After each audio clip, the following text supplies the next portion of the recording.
സകല ലോകത്തിന്റെയും രാജാവും എന്റെ കർത്താവുമായ നമ്മുടെ ദൈവം വാഴ്ത്തപ്പെട്ടു.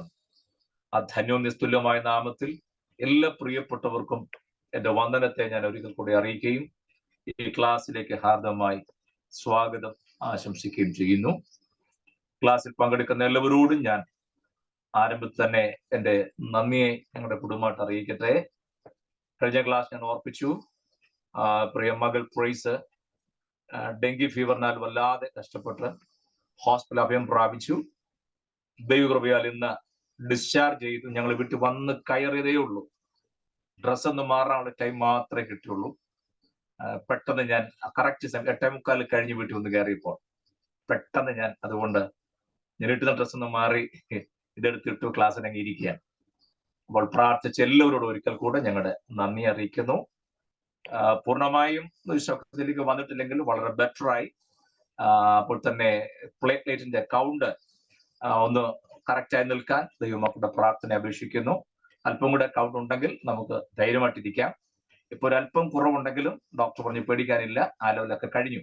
അതുകൊണ്ട് മരുന്ന് കഴിക്കുകയും ആഹാരം കഴിക്കുകയും ചെയ്യുമ്പോൾ അത് ലെവലായിക്കൊള്ളും എന്ന് പറഞ്ഞ് ഞങ്ങളെ പറഞ്ഞു വിട്ടു. വീട്ടിൽ വന്നു കയറാൻ ദൈവം അവസരം ഒരുക്കി. എല്ലാവർക്കും ഒരിക്കൽ കൂടെ നന്ദി പറയുന്നു. പ്രാർത്ഥിച്ച എല്ലാവരോടും ദൈവം കരുണ കാണിക്കട്ടെ എന്ന് ഞാൻ പ്രാർത്ഥിക്കുന്നു. നമ്മൾ കഴിഞ്ഞ ക്ലാസ്സുകളിൽ ചിന്തിച്ചുകൊണ്ടിരുന്നത് സോദോമിൽ ദൈവത്തിന്റെ ന്യായവിധി ഇറങ്ങാൻ, ന്യായം എന്ന് പറഞ്ഞാൽ പോരാ, ശിക്ഷാവിധി. അങ്ങനെയൊക്കെ വരുമ്പോൾ ഈ പദപ്രയോഗങ്ങൾക്ക് അർത്ഥവ്യത്യാസവും ന്യായവിധിയും ശിക്ഷാവിധിയും രണ്ടാണ്, രണ്ടും ഒന്നല്ല. കൊണ്ടാണ് ഞാൻ ആ പദം തിരുത്തി പറഞ്ഞത്. രക്ഷിക്കപ്പെട്ട ദൈവമക്കൾക്ക് ന്യായവിധിയേ ഉള്ളൂ, ശിക്ഷാവിധിയില്ല. ഇപ്പോൾ ക്രിസ്തുവേശുള്ളവർക്ക് യാതൊരു ശിക്ഷാവിധിയുമില്ല, ന്യായവിധി ഇല്ലെന്നല്ല. വീണ്ടെടുക്കപ്പെട്ട രക്ഷിക്കപ്പെട്ട ദൈവമക്കൾക്ക് മാത്രമേ ന്യായവിധിയുള്ളൂ. ബാക്കിയുള്ളവർക്ക് ന്യായവിധിയല്ല, ശിക്ഷാവിധിയാണ്. രണ്ടും തമ്മിൽ നമുക്ക് കൺഫ്യൂഷൻ ഉണ്ടാകരുത്. ന്യായമായ വിധി അത് നമുക്ക് മാത്രമേ ഉള്ളൂ. നമുക്ക് ന്യായമായ വിധി കിട്ടുമ്പോൾ മറ്റുള്ളവർക്ക് ശിക്ഷാവിധിയാണ്. നമ്മൾ രണ്ടും ഏതാണ്ട് ഒരേ സെൻസിലാണ് പലപ്പോഴും ഉപയോഗിക്കുന്നത്. അങ്ങനല്ല, ന്യായവിധി ദൈവമക്കൾക്ക് മാത്രം, ശിക്ഷാവിധിയാണ് അല്ലാത്തവർക്ക്. നമ്മൾ ഒരു മനുഷ്യൻ ജീവിച്ചിരിക്കുമ്പോൾ ചെയ്തത് നല്ലതായാലും തീയതായാലും തക്കവണ്ണം പ്രാപിക്കേണ്ടതിന് ക്രിസ്തുവിനെ ന്യായാസനത്തിന് മുൻപാകെ വെളിപ്പെടാൻ, ന്യായാസനത്തിന് മുമ്പാകെ നമ്മൾ വെളിപ്പെടുന്നത് ന്യായമായ വിധിയാണ് അപ്പോഴുള്ളത്. അപ്പൊ നമ്മൾ ചെയ്തതിനൊക്കെ ന്യായമായ പ്രതിഫലം വാങ്ങിക്കാനുള്ള അവസരമാണ് അപ്പോൾ കിട്ടുന്നത്, പണിഷ്മെന്റ് അല്ല. നമ്മൾ മനസ്സിലാക്കണേ. ശിക്ഷാവിധി ദൈവത്തെ അറിയാതെ അല്ലെങ്കിൽ അറിഞ്ഞിട്ടും അറിയാതെ അതിന് വിരുദ്ധമായി ദൈവിക പദ്ധതിക്കും ദൈവത്തിന് വിരുദ്ധമായി സുവിശേഷത്തിന് വിരുദ്ധമായി ഒക്കെ പോയവർക്കാണ് ശിക്ഷാവിധി. സുവിശേഷത്തിന് വേണ്ടി തോൾ കൊടുത്തവർക്ക് ശിക്ഷാവിധിയല്ല, അവർക്ക് ന്യായമായ വിധി. നല്ലവനും വിശ്വസ്തനുമായ ദാസനെ എന്ന് വിളിച്ച് നമുക്കുള്ള ന്യായമായും തരുന്ന ദിവസമാണ്. അതുപോലെ ഞാൻ ആ പദം ഒന്ന് പറഞ്ഞപ്പോൾ ആശയക്കുഴപ്പമുണ്ടാകാതിരിക്കാൻ ഓർപ്പിച്ചതേ ഉള്ളൂ. അപ്പോൾ സോദോമിൽ ദൈവത്തിന്റെ ക്രോധം, ശിക്ഷാവിധി ഇറങ്ങാൻ കാരണമായ അതിന്റെ പിന്നിലെ കാരണങ്ങൾ 1, 2, 3 അക്കമിട്ട് നമ്മൾ പഠിച്ചുകൊണ്ടിരിക്കുകയായിരുന്നു. നിന്റെ സഹോദരിയായ സോദോമിന്റെ അകൃത്യമോ ഗർവവും പിന്നെ തീൻപുളപ്പും നിർഭയസ്വരവും. കണ്ടോ, അവിടെ മാത്രം തീർന്നില്ല, എളിയവനെയും ദരിദ്രനെ നീ ആദരിച്ചതുമില്ല. അതിനർത്ഥം ഗർവം പോലെ, തീൻപുളപ്പ് പോലെ, നിർഭയസ്വരം പോലെ അതേ ലെവലിൽ നിൽക്കുന്ന ദൈവത്തിന്റെ കോപം ജ്വലിപ്പിക്കുന്ന അതിഗൗരവമുള്ള പാപങ്ങളിൽ ഒന്നാണ് എളിയവനെ ആദരിക്കാതിരിക്കുക, ദരിദ്രനോട് കരുണ കാണിക്കാതിരിക്കുക. അതും ദൈവത്തിന് സഹിച്ചുകൂടാ. അപ്പോൾ അതിന്റെ സോദോമിൻ ന്യായവിധിന്റെ പല കാരണങ്ങളിൽ ചിലത് മാത്രം ചൂണ്ടിക്കാണിച്ചതേ ഉള്ളൂ. സോദോമ്യ പാപം എന്ന് പറഞ്ഞാൽ എന്താണെന്ന് നമുക്ക് പരസ്യമായിട്ട് പറയാൻ പറ്റുന്ന കാര്യം അല്ലല്ലോ. ഞാനത് മുതിർന്നുമില്ല, കാരണം നല്ല കാര്യങ്ങൾ വല്ലതും ഉണ്ടെങ്കിൽ പറഞ്ഞാൽ മതിയല്ലോ. സ്തോത്രം. ആ സാഹചര്യത്തിൽ നിന്നും അബ്രഹാമിനെ സന്ദർശിക്കാൻ വന്ന ദൂതന്മാർ ലോത്തിന്റെ ഭവനത്തിലേക്ക് ചെല്ലുന്ന രംഗം പറഞ്ഞപ്പോഴാണ് നമ്മൾ 2-3 ക്ലാസ്സുകളിൽ സോദോമ്യ പാപത്തെ കുറിച്ച് തന്നെ ചർച്ച ചെയ്യേണ്ടതായിട്ട് വന്നത്. ഞാൻ ഇന്ന് ആ സ്വതമിപ്പാപടം ഒതുക്കാൻ ആഗ്രഹിക്കുക. കാരണം നമ്മൾ അത് തന്നെ പറഞ്ഞുകൊണ്ടിരിക്കുന്ന ഒരു സുഖമല്ലെന്ന് എനിക്കും തോന്നുന്നു. സ്തോത്രം. നമുക്ക് അത്യാവശ്യം മനസ്സിലാക്കേണ്ട കാര്യങ്ങളൊക്കെ ഞാൻ പറഞ്ഞിട്ടുണ്ടെന്ന് എന്റെ വിശ്വാസം. പക്ഷെ മറക്കരുത്, എളിയവനെയും ദരിദ്രനെയും ആദരിക്കണം. അതാണ് കർത്താവ് നമുക്ക് കാണിച്ചെന്ന മാതൃക.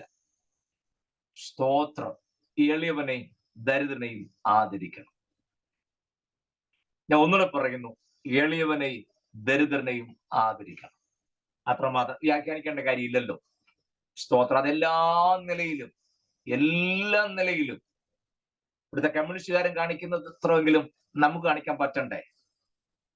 വേണം. ദൈവമില്ല എന്ന് പറഞ്ഞ ഡിവൈഎഫ്ഐക്കാരൻ ഒരുത്തന്റെ പ്രശ്നം വന്നാൽ അവനോട് കാണിക്കുന്ന അവന്റെ ആത്മാർത്ഥത ഇത്ര വലുതാണെന്നുണ്ടെങ്കിൽ, ദൈവം ഉണ്ടെന്നും ദൈവമക്കളാണെന്നും ആത്മനിറവ് പ്രാപിച്ചവരാണെന്ന് പറഞ്ഞ നമ്മളോ? പറ. സ്തോത്രം. ഇവിടെ ഞങ്ങൾ പാർക്കുന്ന വീടിന്റെ പരിസര പ്രദേശങ്ങളൊക്കെ വെള്ളം കയറി, ധാരാളം വീടുകളിൽ വെള്ളം കയറി നാശനഷ്ടമായി. അത് മുഴുവൻ ക്ലീൻ ചെയ്യുന്നത് ഡിവൈഎഫ്ഐയിലെ പിള്ളേരാ. ഒറ്റ ക്രിസ്ത്യാനിയും ഒറ്റ പെന്തക്കോസ്തുകാരനെ ഞാൻ ഈ ദേശത്ത് കണ്ടില്ല. എന്നെ കൂടെ ചേർത്ത ഞാൻ ഈ പറഞ്ഞേ. ഒരു വീടിന്റെ മുറ്റത്തൊരു കരികൽ പോലും ഇറക്കും മാറ്റാൻ എനിക്ക് പോകാൻ ഒത്തുമില്ല, ഞാൻ ചെയ്തുമില്ല. ചെയ്യാൻ മടിയുള്ള ആളല്ല ഞാൻ. ഉണ്ടായിരുന്നു, ഞാൻ ഉറപ്പായിട്ടും എന്റെ ഭാഗം ഞാൻ ചെയ്ത. ഞാൻ പഞ്ചായത്ത് മെമ്പറെ കണ്ട് പറയുകയും ചെയ്തു. സ്ഥലത്തില്ലായിരുന്നു. അവർക്ക് മനസ്സിലായി. കാരണം ഡെങ്കി ഫീവർ ഒക്കെ വന്നാൽ ഞാൻ വിചാരിച്ചു പാലക്കാട് ഹോസ്പിറ്റലാണ്, ഇവിടെ ആരും അറിയത്തില്ലായിരുന്നു. പേരും അഡ്രസ്സൊക്കെ അവിടെ കൊടുക്കണമായിരുന്നല്ലോ. ഡെങ്കി ഫീവർ അവർ ചുമ്മാതെ വന്ന് പഞ്ചായത്തൊക്കെ ചോദിച്ചപ്പോൾ എനിക്കത്ര ക്ലിക്കായില്ല. അവിടുന്ന് അന്നേരം റിപ്പോർട്ട് വന്നു, ഞങ്ങൾ താമസിക്കുന്ന പഞ്ചായത്തിൽ ഇത്രാം വാർഡിൽ ഇന്ന വീട്ടിലെ ആളിന് ഡെങ്കി ഫീവർ ഉണ്ട്. അത് അവിടെ നേരെ ഹെൽത്ത് ഡിപ്പാർട്ട്മെന്റ് ചെന്ന് അവിടെ നിന്നും വിളിച്ചു, പഞ്ചായത്തിൽ നിന്നും വിളിച്ചു. കണ്ടോ, പഞ്ചായത്ത് മെമ്പർ പറഞ്ഞു. ഞാൻ വിചാരിച്ച ആശുപത്രി മാത്രമേ അറിയത്തുള്ളായിരിക്കും.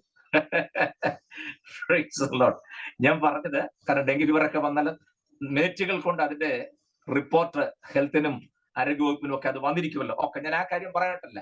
നിശ്ചയമായിട്ടും എന്റെ ഭാഗത്ത് അവർക്കറിയാം ഞാൻ ഇതിലൊക്കെ മാറി നിൽക്കുന്ന ആളല്ലാന്ന്. ഞാൻ പറഞ്ഞത് താല്പര്യം, അതുകൊണ്ട് തന്നെ നമുക്ക് സുവിശേഷമായിട്ട് കയറി ചെല്ലാൻ ഒരു വഴി അവിടെ ഇല്ല. പക്ഷെ ആ ഡിവൈഎഫ്ഐക്കാരൻ ഇനി നാളെ ആ വീട്ടിൽ കയറി ചെല്ലാം. അപ്പൊ ഇതിൽ ഏതാണ് നല്ലതെന്നാണ് ഞാൻ ചോദിച്ചത്. സുവിശേഷം ഇട്ടേച്ച് പോകരുത്. ഇപ്പൊ ദൈവമില്ലാത്ത കമ്മ്യൂണിസ്റ്റുകാരൻ കാണിക്കുന്ന മനോഭാവമെങ്കിലും ദൈവം ഉണ്ടെന്നും ദൈവമക്കളാണെന്നും ആത്മനിറവ് പ്രാപിച്ചവരാണെന്നും മിണ്ടിപ്പോയ ഉടനെ അന്യഭാഷ മാത്രം പറയുകയേ ചെയ്യുള്ളൂ എന്നൊക്കെ ഉള്ളവർക്ക് ഉണ്ടാകണമെന്നാണ് ഞാൻ ഈ പറഞ്ഞേ. നമ്മൾ ഇന്നറിയാമോ, വീട്ടിൽ വെള്ളം കയറുന്ന പറഞ്ഞാൽ വെള്ളം കയറിയോ പ്രാർത്ഥിക്കാൻ കേട്ടോ. അവിടെ വെള്ളം കയറിയാൽ പ്രാർത്ഥിക്കുകയല്ലേ ചെയ്യേണ്ടത്. അതിനെ ഇവിടുന്ന് മാറ്റി രക്ഷപ്പെടുത്താൻ എന്തെങ്കിലും കാര്യം ഉണ്ടെങ്കിൽ അവനെ വലിയെടുത്ത് കൊണ്ട് നിർത്തിയതിന് ശേഷം അവിടെ ഇരുന്ന് പ്രാർത്ഥിക്കണം. നമ്മളത് ചെയ്യത്തില്ല. വെള്ളം കയറിയോ, കർത്താവേ വെള്ളത്തെ മാറ്റണമേ, വെള്ളം ഇറങ്ങിപ്പോകട്ടെ എന്ന് പറഞ്ഞ് നമ്മളാ ഇരിക്കുന്നോട് തീർന്നോട് നമ്മൾ ചാടുകയുള്ളൂ. അവിടെയാണ് നമ്മളുടെ വ്യത്യാസം. പോട്ടെ, ഞാൻ മടങ്ങി വരുന്നു. എളിയവനെ ആദരിക്കുന്ന, ദരിദ്രനെ ഓർക്കുന്ന, അവനോട് കരുണ കാണിക്കുന്ന ഒരു മനോഭാവം നമുക്കുണ്ടായില്ല എന്നുണ്ടെങ്കിൽ, പ്രൈസ് ദി ലോർഡ്, തീർത്ത് ഞാൻ പറയുന്നു, ദൈവകോപത്തിന് പാത്രമാകുന്ന പാപങ്ങളിൽ അതിപ്രാധാന്യമർഹിക്കുന്നതാണ് ഈ സോദോമ്യ പാപത്തോട് ചേർത്ത് വെച്ചിരിക്കുന്ന ഈ ലിസ്റ്റ് എന്ന് മാത്രം പറഞ്ഞ് ഞാൻ ആ ഭാഗം വിടുന്നു. ഒന്നുകൂടെ നിങ്ങൾ അതിന്റെ വൾഗാരിറ്റി മനസ്സിലാക്കാൻ ഞാൻ പറയാം. സോദോമ്യ പാപത്തിനു തുല്യമാണ് എളിയവനെ ആദരിക്കാത്തതും ദരിദ്രനോട് കരുണ കാണിക്കാതെയും ഇരിക്കുന്നത്. മനസ്സിലായോ? സ്തോത്രം. ഞാൻ ഇന്നലെ ഇങ്ങനെ ഹോസ്പിറ്റലിൽ ഇങ്ങനെ വെറുതെ എത്ര നേരം ഇരിക്കുന്നത്, കുറച്ചു നേരം വേദപുസ്തകം വായിക്കുകയും നോട്ട്സ് തയ്യാറാക്കുകയും ഒക്കെ ചെയ്ത് ചുമ്മാതെ മൊബൈൽ നോക്കിക്കൊണ്ടിരുന്നപ്പോഴത്തേക്കിന് ഒരു തമിഴ് പാട്ടുകാരിയെ കുറിച്ച് ഒരു മലയാളി ഗായിക പറഞ്ഞ ഒരു അഭിപ്രായം കേട്ടു. ഞാൻ അമ്പരന്ന് പോയി. എനിക്ക് ആ പാട്ടുകാരുടെ പേരറിഞ്ഞുകൂടാ. അപ്പോൾ ഈ മലയാളിയായ പാട്ടുകാരി പറയുന്നു, തമിഴ് പാട്ടുകാരി വളരെ ഭക്തിയോടെ ജീവിക്കുന്ന ഒരു പാട്ടുകാരിയാണ്, ഹിന്ദു സഹോദരിയാണ്. എന്നിട്ട് അതിന്റെ വിശദീകരണം ഇദ്ദേഹം മലയാളി ഗായിക പറയുന്നത്, 2 ജോഡി ഡ്രസ് എടുത്താൽ അതുകൊണ്ട് വീട്ടിൽ ചെല്ലുമ്പോൾ 2 ജോഡി ആർക്കെങ്കിലും കൊടുക്കാൻ മാറ്റി വെച്ചിരിക്കും. 100 രൂപ കിട്ടിയാൽ അതിനൊരു വിഹിതം ചാരിറ്റിക്ക് വേണ്ടി മാറ്റി വെച്ചിരിക്കും. കൊള്ളാമല്ലോ. പളനി ആണ്ടവന്റെ വിശ്വാസിയായിരിക്കുന്ന ഒരു ഹൈന്ദവ സഹോദരിയുടെ മനസ്സിന്റെ കാര്യം ഞാൻ ഈ പറഞ്ഞേ. സ്തോത്രം. നമുക്കതൊന്നും വേണ്ടല്ലേ. അയ്യോ, നമ്മുടെയൊക്കെ വീടുകളിലും അലമാരിക്കകത്തും ഇരിക്കുന്നത് കണ്ടാൽ നമ്മൾ ഉടുക്കുകയല്ലെങ്കിലും ആർക്കും കൊടുക്കുകയല്ല. അങ്ങനെ ഒരു ഗുണമുണ്ട്. ആരെങ്കിലും കൊടുക്കാൻ പറ്റുകയല്ലെന്നറിയാൻ വേണ്ടെന്ന് പറയും. എന്നാലും അത് അവിടുന്ന് ഒഴിഞ്ഞു പോകുന്ന കാര്യം അവർക്ക് ഒരു മനപ്രയാസം. നിങ്ങൾ വിചാരിക്കരുത് നിങ്ങളെല്ലാവരും ആർക്കൊന്നും കൊടുക്കാത്തവരും മേടിക്കാത്തവരും. ഞാൻ ആ രീതിയിലല്ല പറഞ്ഞത്. ക്ലാസ് ആയതുകൊണ്ട് ഞാൻ ആ വിഷയം അങ്ങനെ അവതരിപ്പിക്കുന്നതാണ് കേട്ടോ. ഇതിനകത്ത് കൊടുക്കുന്നവരാണോ വാങ്ങിക്കുന്നവരാണോ എനിക്ക് ബഹുഭൂരിപക്ഷ ആൾക്കാർ എനിക്ക് നന്നായിട്ട് കോഴ്സിൽ അറിയാവുന്നവരാണല്ലോ. അപ്പോൾ ഞാൻ നിങ്ങൾ ആ അവഗണിക്കൊന്നുമല്ല, അങ്ങനെ ചിന്തിക്കരുത്. പക്ഷെ ഇതിനകത്തൊരു ഡോക്ടർ എനിക്ക് പറയാൻ വേണ്ടി ഞാൻ ആ വിഷയം അങ്ങനെ അവതരിപ്പിക്കുക. നിശ്ചയമായിട്ട് അതൊരു നല്ല മാതൃകയാണ് അല്ലെ. 2 എണ്ണം പുതിയ വാങ്ങിക്കുമ്പോൾ പഴയ 2 എണ്ണം ആർക്കെങ്കിലും കൊടുക്കാനുള്ള ഒരു നല്ല മനസ്സ് വാങ്ങി കൊടുക്കട്ടെ അല്ലേ. അപ്പൊ അവിടെയൊക്കെയാണ് ദൈവം, അപ്പോഴാണ് നമുക്ക് വീണ്ടും വീണ്ടും തരാൻ ദൈവത്തിന് വഴി തുറക്കുന്നത്. സ്തോത്രം. എന്റെ പാനപാത്രം നിറഞ്ഞു കവി എന്ന് പറയുമ്പോൾ അത് ഒരർത്ഥത്തിൽ മാത്രമല്ല. അത് നിറഞ്ഞു കവിയാൻ കാരണം വരുന്നതിനനുസരിച്ച് ഇത് പുറത്തേക്ക് ഒഴുകുന്നുണ്ട്. അതാ അതിനർത്ഥം. പുറത്തേക്ക് ഒഴുകുന്നുണ്ടെങ്കിൽ മാത്രമേ പുതിയത് സ്വീകരിക്കാനുള്ള സ്പേസ് ഇവിടെ ഉണ്ടാകൂ. അത് നമുക്ക് പലപ്പോഴും അറിയത്തില്ല. ഇയാൾ കൊടുത്താൽ എന്തോ ചെയ്യുന്നു നമ്മുടെ ചിന്ത. നോ, ഇത് പുറത്തേക്ക് ഒഴുകട്ടെ. അപ്പോഴാണ് അടുത്തത് പുതിയ സ്വീകരിക്കാനുള്ള സ്പേസ് നമുക്ക് കിട്ടും. പോട്ടെ, ഞാൻ ആവശ്യപ്പെടുന്നു. അങ്ങനെ ജീവിച്ച സോദോമിൽ ദൈവത്തിന്റെ കോപം ഇറങ്ങാൻ സമയമായി. ഞാനേ ഈ അവിടെ നിന്നൊക്കെ വിട്ടിട്ട് ആ ദൈവകോപം ഇറങ്ങുന്ന സമയമായപ്പോൾ ഈ ലോത്തും അവന്റെ കുടുംബവും അവരുടെ മനോഭാവം എന്താണെന്ന് ചൂണ്ടിക്കാണിച്ചിട്ട് ഞാൻ മുമ്പോട്ട് പോയിട്ട് ആഗ്രഹിക്കുക. നിങ്ങൾ ആ ഉൽപ്പത്തി പുസ്തകം 19-ാം അധ്യായം എടുത്തേ, ഒന്ന് ശ്രദ്ധിച്ചേ.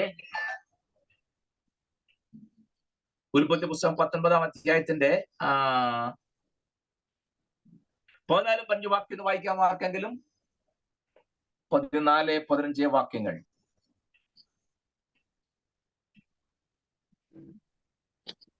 അങ്ങനെ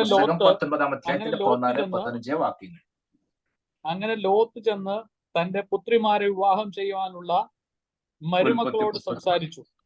നിങ്ങൾ എഴുന്നേറ്റ് ഈ സ്ഥലം വിട്ട് പുറപ്പെടുവിൻ, യഹോവ ഈ പട്ടണം നശിപ്പിക്കുമെന്ന് പറഞ്ഞു.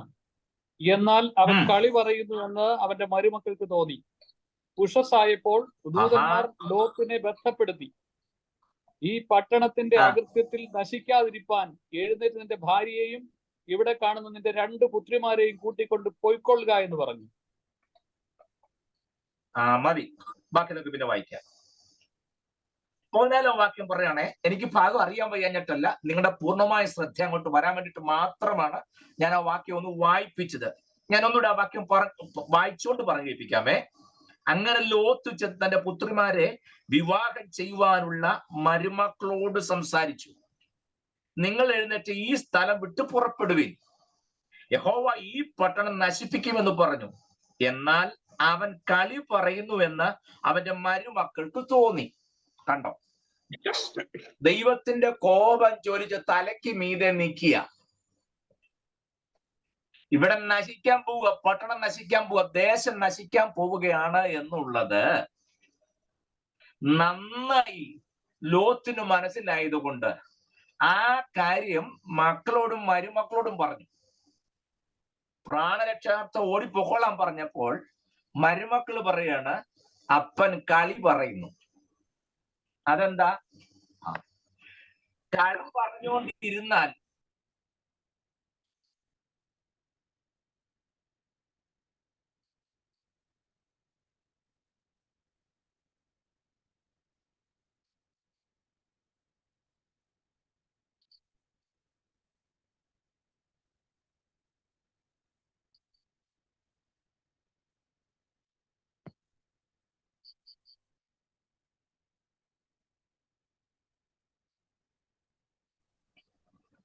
ഡിസ്കണക്ട് ആയി. എന്റെ കുഴപ്പമാണോ അതോ എന്റെ നെറ്റ് സ്ലോ ആയോ? എനിക്ക് സംശയം അല്ലേ.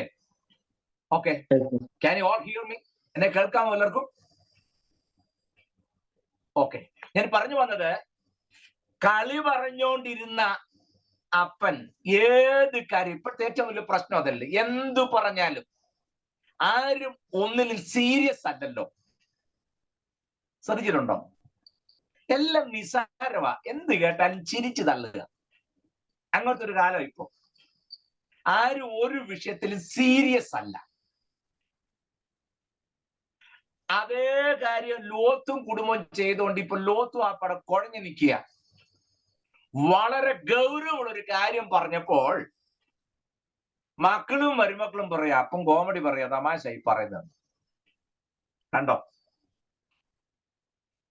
ഞാനൊരു കാര്യം പറയാം, ഈ മോഡേൺ സിസ്റ്റം ഒക്കെ അനുസരിച്ച് ഈ ഇപ്പോഴത്തെ രീതി വെച്ചാൽ പിള്ളേരോടൊക്കെ വളരെ സോഷ്യൽ ആയിട്ടാണ് ഇടപെടണം, ഫ്രണ്ട്ഷിപ്പ് ആയിരിക്കണം, കൂട്ടുകാരെ പോലെ ആയിരിക്കണം, അങ്ങനെയൊക്കെ വേണം ഇടപെടാൻ.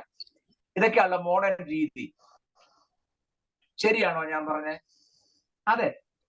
ഇപ്പൊ സൈക്കോളജിസ്റ്റ് ആണെങ്കിലും മറ്റുള്ളവരൊക്കെ പറഞ്ഞ അമ്മമാര് കുഞ്ഞുങ്ങളോട് പെൺപിള്ളേരൊക്കെ വളരെ ഫ്രണ്ട്ലി ആയിരിക്കണം, കൂട്ടുകാരെ പോലെ ആയിരിക്കണം. അങ്ങനല്ലേ പറയുന്നേ? കൂട്ടുകാർ എന്ന് ആര് പറഞ്ഞു? അമ്മ അമ്മയായിരിക്കണം, മകള് മകളായിരിക്കണം, അപ്പൻ അപ്പനായിരിക്കണം, മകൻ മകനായിരിക്കണം. അമ്മ മകൾക്ക് കൂട്ടുകാരി ആയിരിക്കണം എന്ന് വനയ്ക്കകത്ത് എഴുതിയിട്ടുണ്ട്, പക്ഷെ വേദോസത്തിൽ എഴുതിയിട്ടില്ല. വനയ്ക്കകത്ത് കാണുമായിരിക്കും അങ്ങനെ, പക്ഷെ പുസ്തകത്തിലില്ല. കൂട്ടുകാരെ പോലെ ആയാലേ അമ്മ മകൾ ബന്ധം ദൃഢമാകുന്ന ആര് പറഞ്ഞു? നോ. കൊലോസിലേഖനം പഠിക്കണം, മക്കളെ ട്രെയിൻ ചെയ്യേണ്ട വിധം പറയുന്നുണ്ട്. എഫെസ്യസിലേഖനത്തിൽ കൃത്യമായിട്ട് പറയുന്നുണ്ട്. ഞാൻ നിങ്ങളോട് പറയട്ടെ, ഇതിനകത്ത് ദേവദാസന്മാർ വളരെ കുറച്ചു പേരേ ഉള്ളൂ. ഉള്ള ദേവദാസനോട് ഞാൻ പറഞ്ഞു, നിങ്ങൾ ദയവായി ഈ വിധ കാര്യങ്ങളൊക്കെ വേണം ദൈവസഭയ്ക്കകത്ത് പഠിപ്പിക്കാൻ. ദയവായി മറ്റ് ചപ്പ് ചവറെടുത്ത് ദൂരെ കളയണം. പ്രായോഗിക ജീവിതത്തിൽ പാലിക്കേണ്ട കാര്യങ്ങൾ മക്കൾക്ക് പറഞ്ഞു കൊടുത്ത് അവരെ ട്രെയിൻ ചെയ്യണം. ഇല്ലാന്നുണ്ടെങ്കിൽ നാളെ ഈ കുഞ്ഞുങ്ങൾ നമുക്ക് തലവേദനയായി മാറുമ്പോൾ അന്നേരം വിഷമിച്ചിട്ട് കാര്യമില്ല. മനസ്സിലാവുന്നോ ഞാൻ പറഞ്ഞ കാര്യങ്ങൾ? വക്രതയും കോട്ടവുമുള്ള ഈ തലമുറയിൽ നിന്ന് നിങ്ങൾ നിങ്ങളെ തന്നെ സൂക്ഷിച്ചോണമെന്ന. പാപത്തിൽ നിന്ന് കർത്താവ് നമ്മളെ രക്ഷിച്ചു, അത് ശരി തന്നെ. പത്രോസിന്റെ ഒന്നാമത്തെ പ്രസംഗത്തിൽ പറയുക, കർത്താവ് നമ്മെ പാപത്തിൽ രക്ഷിച്ചു, എന്നാൽ വക്രതയും കോട്ടമുള്ള തലമുറ നിങ്ങൾ നിങ്ങളെ തന്നെ സൂക്ഷിക്കണം. അതുകൂടെ കർത്താവ് ചെയ്യുമെന്നല്ല. മനസ്സിലായില്ലല്ലേ? പാപത്തിൽ നിന്ന് നമ്മെ ദൈവം രക്ഷിച്ചു, വക്രതയും കോട്ടമുള്ള തലമുറ നിങ്ങൾ നിങ്ങളെ തന്നെ സൂക്ഷിക്കുകയും രക്ഷിക്കുകയും ചെയ്യണം. That is our responsibility. അത് നമ്മുടെ ഉത്തരവാദിത്വമാണ്. മനസ്സിലാകുന്നുണ്ടോ? അപ്പൻ കളി പറയുന്നു എന്നാ മരുമക്കള് പറഞ്ഞേ. അതാണ് അന്നത്തെ ഒരു, നിങ്ങൾ ഒരു ചോടി ഞാൻ പുറകോട്ട് ഇറങ്ങി പറയുകയാണേ. അന്നത്തെ ആ വഷളത്തെ നിങ്ങളൊന്ന് ആലോചിച്ച് നോക്കിയേ. അന്നത്തെ ആ അന്തരീക്ഷത്തെ നിങ്ങൾ ചിന്തിക്കുന്നുണ്ടോ? ലോത്തിന്റെ വീട്ടിൽ വന്ന ആൾക്കാർ പറഞ്ഞ എന്നാ, നിന്റെ വീട്ടിൽ വന്ന പുരുഷന്മാരെ ഇങ്ങോട്ട് ഇറക്കി വിടും, ഞങ്ങൾ അവരെ ഭോഗിക്കട്ടെന്നല്ലേ പറഞ്ഞേ. എനിക്കതൊക്കെ പറയാൻ അല്പം മനപ്രയാസം തോന്നുന്നുണ്ടെങ്കിലും പറയാതിരിക്കാൻ ഒക്കാത്തോണ്ട് ഞാൻ പറയുക. അത്രമേൽ മ്ലേച്ഛതയാ. അത്രമേൽ മ്ലേച്ഛത നിൽക്കുന്ന സമയത്ത് രക്ഷയുടെ സന്ദേശം പറയുമ്പോൾ മരുമക്കൾ അത് തമാശയായിട്ട് ചിന്തിക്കണമെന്നുണ്ടെങ്കിൽ ഈ അപ്പൻ എന്തുമാത്രം കാര്യങ്ങൾ സീരിയസ് ആയിരുന്നു എന്ന് ചിന്തിച്ചേ. ഞാൻ 100% നിങ്ങളുടെ ആഹ്വാനം ചെയ്യുന്നു, സീരിയസ് ആകേണ്ട വിഷയത്തിൽ സീരിയസ് ആകണം. സില്ലി ആകേണ്ട കാര്യത്തിൽ സില്ലി ആയാൽ മതി. മക്കളെ മോഡേണായിട്ട് വളർത്താൻ പോയപ്പോൾ പറ്റിയ അപകടം അവരെ ആത്മീകരായി വളർത്താൻ കഴിഞ്ഞില്ല എന്നുള്ളതാ. സ്തോത്രം. അങ്ങനെ ആയിരുന്നെങ്കിൽ ഒരു ചെറിയ സ്പാർക്ക് കിട്ടിയപ്പോഴേ ലോത്തിന്റെ മക്കൾക്ക് പിടികിട്ടിയേനെ, ഇത് ദൈവത്തിന്റെ കരമല്ലാതെ മറ്റൊന്നല്ല. Praise the Lord. ഈ ക്ലാസ്സിൽ പങ്കെടുക്കുന്ന ബഹുഭൂരിപക്ഷം 95% ആൾക്കാരും മാതാപിതാക്കളാണല്ലോ. ബാക്കി ചിലർ മാത്രമേ ഉള്ളൂ. ഞാൻ നിങ്ങളുടെ കാല് പിടിച്ചു പറയുന്നു, മക്കളെ മോഡേണായിട്ട് വളർത്താനായിട്ടല്ല മാതാപിതാക്കൾ ശ്രദ്ധിക്കേണ്ടത്, മറിച്ച് മക്കളെ ആത്മീകരായി വളർത്താൻ നിങ്ങൾ ശ്രമിക്കണം. സ്തോത്രം. യെസ്, പിള്ളേര് ഫസ്റ്റ് റാങ്ക് വാങ്ങിക്കാൻ കോമ്പറ്റീറ്റീവ് മെത്തേഡിലല്ല പിള്ളേരെ വളർത്തേണ്ടത്. അയൽവക്കത്തെ പിള്ളേ കൊച്ച് എല്ലാത്തിനും ഫുൾ മാർക്ക് വാങ്ങിച്ചു, എന്റെ കൊച്ചത് വാങ്ങിക്കാൻ നിർബന്ധിക്കാതെ. പിള്ളേരെ പഠിപ്പിക്കാൻ ഉത്സാഹിപ്പിക്കരുതെന്നല്ല ഞാൻ ഈ പറഞ്ഞു വരുന്നത്. അതിനേക്കാൾ എത്രയോ വലുതാണ്. അവൻ ഫസ്റ്റ് റാങ്ക് വാങ്ങിച്ചതിനേക്കാൾ എത്രയോ വലുതാണെന്നറിയോ നിന്റെ കൊച്ചു ആത്മാവിൽ ആരാധിക്കുന്ന കാണുന്നത്. നമുക്ക് അതല്ല താല്പര്യം. അയ്യോ, എനിക്കറിയാൻ പറ്റില്ല ചില കുഞ്ഞുങ്ങളെ കുറിച്ച് ഇത്രമേൽ ടെൻഷൻ അടിക്കുന്നത്. അവർക്ക് ഊണുമില്ല, ഉറക്കവും ഇല്ല. എന്റെ ദൈവമേ, കൊച്ചിന്റെ പഠിത്തം, പരീക്ഷ, ട്യൂഷൻ, ഇങ്ങനെ ചത്ത് കിടക്കുക അവര്. ഞാൻ കുറ്റം പറയല്ല, നിങ്ങൾ അങ്ങനെ ചിന്തിക്കരുത്. അതിന്റെ 4-1 എഫർട്ട് എന്തുകൊണ്ട് അവരുടെ സ്പിരിച്വൽ കാര്യങ്ങളിൽ പേരൻസ് എടുക്കുന്നില്ല എന്ന് എനിക്ക് മനസ്സിലാകാത്തത്. നിങ്ങൾ അതിന്റെ 16-17 വാക്യം ഇത് വായിച്ച് എന്നിട്ട് ഞാൻ വിസ്തരിക്കാം. 16-17 കൊണ്ട് വായിച്ചേ.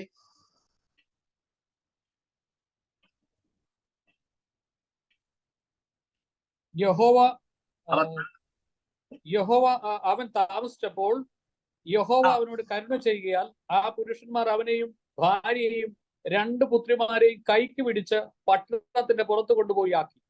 അവരെ പുറത്തു കൊണ്ടുവന്ന ശേഷം അവൻ ജീവരക്ഷയ്ക്കായി ഓടിപ്പോകാം, പുറകോട്ട് നോക്കരുത്. മതി. നിങ്ങൾ അവിടെ ഇംഗ്ലീഷ് വായിച്ചു നോക്കണേ.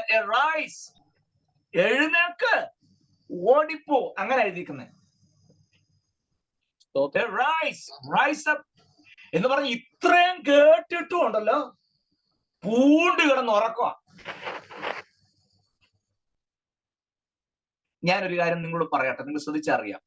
ഇന്നത്തെ തലമുറയിലെ പിള്ളേരെ നിങ്ങൾ ശ്രദ്ധിച്ചിട്ടുണ്ടോ? രാത്രിയിൽ ഉറക്കമില്ല. മൊബൈലും മാന്തി, കമ്പ്യൂട്ടറും മാന്തി, ഇന്റർനെറ്റ് നോക്കിക്കൊണ്ടിരിക്കും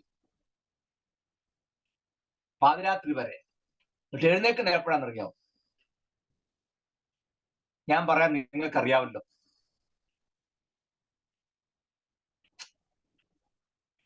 ഇഷ്ടമുണ്ടെങ്കിൽ ചോദിച്ചാൽ മതി, ഇല്ലെങ്കിൽ വിട്ടേര്. കണ്ടോ, പോയി പോക്ക് കണ്ടോ?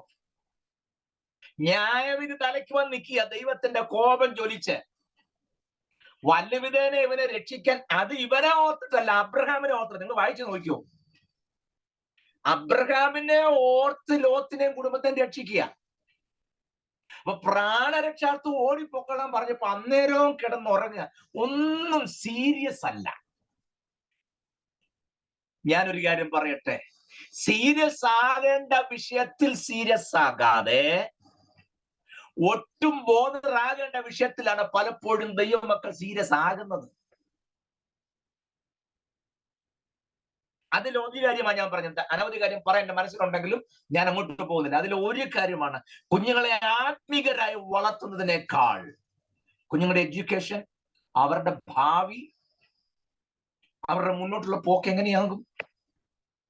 ഇന്നത്തെ കാലമില്ലേ പാസ്റ്ററെ, അവിടെ അഡ്മിഷൻ കിട്ടണമെങ്കിൽ എബവ് 95 ഇല്ലെങ്കിൽ എങ്ങനെ കിട്ടും എന്തോന്നു? അപ്പൊ അവിടെ അഡ്മിഷൻ കിട്ടിയില്ലെങ്കിൽ ഭയങ്കര വിഷമാണ്. ഞാൻ പല പ്രാവശ്യം പറഞ്ഞോട്ടെ, എന്റെ ആയിരിക്കും ഒരു ആന്റി പ്രാർത്ഥിക്കാൻ വന്ന കാര്യം. ദൈവമേ, നെഞ്ചു പൊട്ടി കരഞ്ഞു പറയാ, പാസ്റ്റർ പ്രാർത്ഥിക്കണം. ഞാൻ ചോദിച്ചു, എന്തുവാ? തിങ്കളാഴ്ച കുഞ്ഞിന്റെ എൻട്രൻസ് ആയിരുന്നു, അത് കിട്ടിയില്ല പാസ്റ്റർ. ഉടനെ ചങ്കു പൊട്ടി കരയ. ഓ, ഞാൻ ചോദിച്ചു, കുഞ്ഞിന് അങ്ങോട്ടുള്ള എൻട്രൻസ് വല്ലതും ആയോ? അങ്ങനൊരു എൻട്രൻസ് ഉണ്ടെന്നേ അമ്മാമയ്ക്ക് അറിയത്തില്ല. നിങ്ങൾ വിചാരിക്കും ഞാൻ ഇതിൽ നെഗറ്റീവായിട്ടാ പറഞ്ഞ. അല്ലല്ല, ഞാൻ ചോദിക്കുന്ന ഇവിടുത്തെ ഒരു എൻട്രൻസ് പോയാൽ സെക്കൻഡ് ഓപ്ഷൻ ഉണ്ട്. പക്ഷെ അങ്ങോട്ടുള്ള എൻട്രൻസ്, ഞാനൊരു കാര്യം പറയും, ശ്വാസം പോയാൽ പിന്നെ നിത്യതയേ ഉള്ളൂ. ആ നിത്യത എവിടെ ചിലവഴിക്കും എന്നുള്ളത് ഇപ്പൊ തീരുമാനിക്കണം. നിത്യത എന്ന് പറഞ്ഞാൽ സ്വർഗത്തിൽ പോണ കാര്യമല്ല ഞാൻ പറഞ്ഞേ. നിത്യത, ആ നിത്യത ദൈവത്തോടൊപ്പം അനുഭവിക്കണമോ അതോ അതിന് ഓപ്പോസിറ്റ് ആകണോ? അതിപ്പോഴേ പറഞ്ഞ് പേടിപ്പിക്കാതിരിക്കാൻ വേണ്ടി ഞാൻ ഇങ്ങനെയൊക്കെ പറയുന്നത്. വല്ലതും മനസ്സിലാകുന്നുണ്ടോ? എന്റെ അതിൽ സീരിയസ് ആകാതെ എൻട്രൻസ് 1 പോയ 9 പ്രാവശ്യം എഴുതാം. ഇതിനോ? ഞാനൊരു കാര്യം ചോദിക്കട്ടെ, ഇപ്പോൾ പറഞ്ഞ് യുക്തമോ യോജിക്കുന്നതാണെന്ന് എനിക്ക് അറിഞ്ഞുകൂടാ. സന്ധ്യയ്ക്കും ഞാൻ കണ്ടോ മനസ്സ് വല്ലാതെ ഭാരപ്പെട്ടു പോയി. വയനാട്ടിൽ മണ്ണിടിച്ചിലും ഉരുൾപൊട്ടലും ഉണ്ടായി. 100 കണക്കിന് ആളുകൾ എവിടാണെന്ന് അറിയാൻ വയ്യാതിരിക്കെ ചാലിയാർ പുഴ വഴി ഒഴുകി വന്ന 100 കണക്കിന് ഡെഡ് ബോഡി അത് ശേഖരിച്ച് തമിഴ്നാട്ടിൽ നിന്ന്, ഞാൻ ആ സ്ഥലത്തിന്റെ പേര് മറന്നുപോയി, നിരവധി ആംബുലൻസിലായി കൊണ്ടുവരുന്ന രംഗം ഞാൻ കണ്ടു. എനിക്ക് മനസ്സിന് ഭയങ്കര പ്രയാസം തോന്നിപ്പോയി. വയനാട്ടിലാണ് ഉരുള് പൊട്ടിയത്. ഡെഡ് ബോഡി ഒഴുകിയത് ചാലിയാർ പുഴ വഴി പെറുക്കിക്കൊണ്ട് വരും തമിഴ്നാട്ടിൽ നിന്ന്. അതാണ് നല്ല കാര്യമാണെന്നല്ല ഞാൻ പറഞ്ഞത്, ഇത്ര ഉള്ളെന്ന് പറയാനാ. ഒരു റീതിങ്കിങ്ങിനുള്ള ടൈം കിട്ടിയില്ല. അതുകൊണ്ട് അവരാരും പാപികളല്ല കേട്ടോ, ഞാൻ അങ്ങനെ പറയത്തില്ല. പാപം കൊണ്ടോ പാപം എടുത്തോണ്ടും സംഭവിച്ചതല്ല. പക്ഷേ അത് കാണുമ്പോഴെങ്കിലും നമുക്കൊരു തിരിച്ചറിവ് വേണ്ടേ, എടാ ഇത്രയേ ഉള്ളെന്ന്. അത് പറയാനായിട്ടാ കുതിരത്തി പറഞ്ഞ നമുക്ക് ദൃഷ്ടാന്തത്തിനായി ഇതൊക്കെ തന്നിരിക്കുന്നു എന്ന് പറയുന്ന പോലെ നമ്മുടെ കണ്ണുമുമ്പിൽ ഇത് കാണുമ്പോൾ നമ്മൾ തിരിച്ചറിയേണ്ട ഇത്രയ്ക്കേ ഉള്ളെന്ന്. കുഞ്ഞുങ്ങളെ തപ്പി നടക്കുന്ന മാതാപിതാക്കളും ആരും ഇല്ലാതെ പൂർണ്ണമായും തരിപ്പണമായ രംഗങ്ങളും ഒക്കെ ദൃശ്യമാധ്യമങ്ങൾ എന്നെക്കാൾ കൂടുതൽ പക്ഷെ നിങ്ങൾ കാണുന്നു ഞാൻ വിശ്വസിക്കുന്നു. ഞാനൊരു കാര്യം പറയട്ടെ, ദയവായി നിങ്ങളുടെ കാല് പിടിച്ച് പറയുന്നു, നിങ്ങളുടെ കുഞ്ഞുങ്ങൾക്ക് നല്ല വിദ്യാഭ്യാസം കൊടുക്കണം, അവരെ പഠിപ്പിക്കണം, ഒക്കെ ആവശ്യമാണ്. അതിന്റെ 100 ഇരട്ടി ആവശ്യമാണ് അവർ ആത്മീകരാണെന്നുള്ളത് ഉറപ്പാക്കുന്നത്. എത്ര കുഞ്ഞുങ്ങളോട് സന്ധിക്ക് നിങ്ങൾ പ്രാർത്ഥിക്കാനിരിക്കുമ്പോൾ ആവേശത്തോടെ പുസ്തകമായിട്ട് വന്നിരിക്കുന്നത്? നിങ്ങൾ പ്രാർത്ഥിക്കാൻ പാറ്റ ചേട്ടാ വാടാ വാടി എത്ര പ്രാവശ്യം വിളിക്കുമ്പോഴാ മുറുമുറുത്തോണ്ട് മൊബൈൽ ഓഫ് ആക്കി വെച്ചു വരുന്ന. അന്നേരം മൊബൈൽ അടുക്കി വെച്ചോണ്ടാ പാട്ട് വന്ന് ഇടയ്ക്ക് ഇങ്ങനെ നോക്കുകയല്ലേ അല്ലേ? എല്ലാവരും ആണെന്ന് ഞാൻ അടച്ചാക്ഷേപിക്കൊന്നുമല്ല. മൊബൈൽ വെച്ച് നിങ്ങൾ നരകത്തിൽ പോകുമെന്ന് ഞാൻ പറഞ്ഞില്ല. ഞാൻ അങ്ങനൊന്നുമല്ല പറഞ്ഞത്. അവർ ആത്മീകരാണെന്ന് ഉറപ്പാക്കുന്നത്.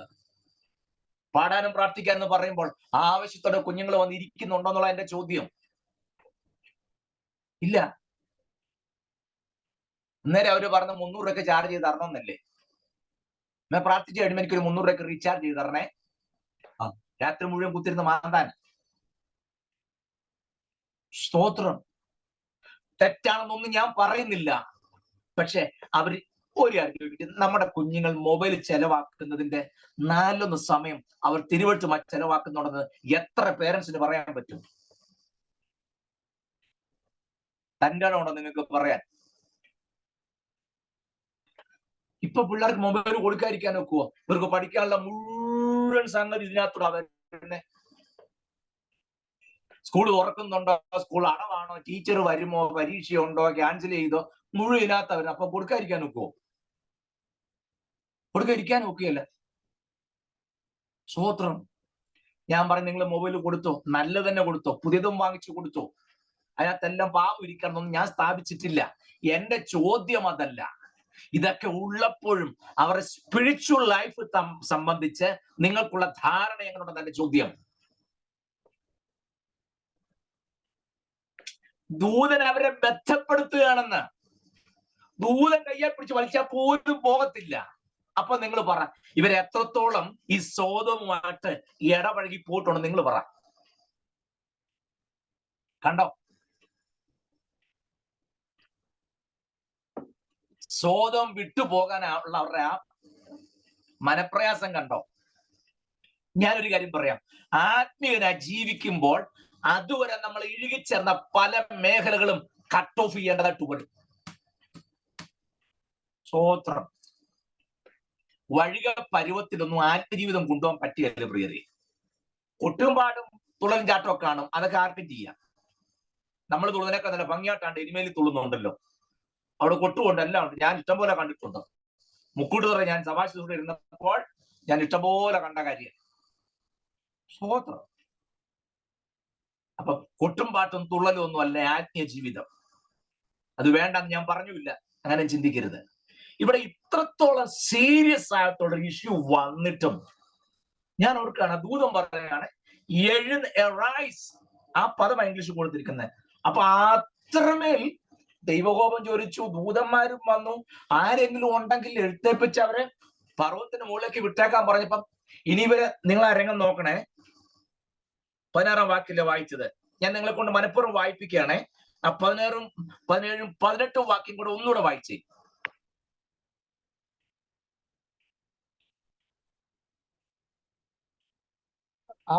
അവൻ താമസിച്ചപ്പോൾ യഹോവ അവനോട് കരുണ ചെയ്യുകയാൽ ആ പുരുഷന്മാർ അവനെയും ഭാര്യയെയും 2 പുത്രിമാരെയും കൈക്ക് പിടിച്ച് പട്ടണത്തിന്റെ പുറത്ത് കൊണ്ടുപോയി ആക്കി. അവരെ പുറത്തു കൊണ്ടുവന്ന ശേഷം അവൻ ഒരു മിനിറ്റ് അവൻ താമസിച്ചപ്പോൾ, ആ വാക്യത്തിലൊക്കെ നമ്മൾ നിന്നേ പറ്റൂ. ഇത്രയും സീരിയസ് ആയിട്ടുള്ള സിറ്റുവേഷൻ വന്നിട്ടും പർവ്വതത്തിലേക്ക് ഓടിപ്പോണമെന്നില്ല.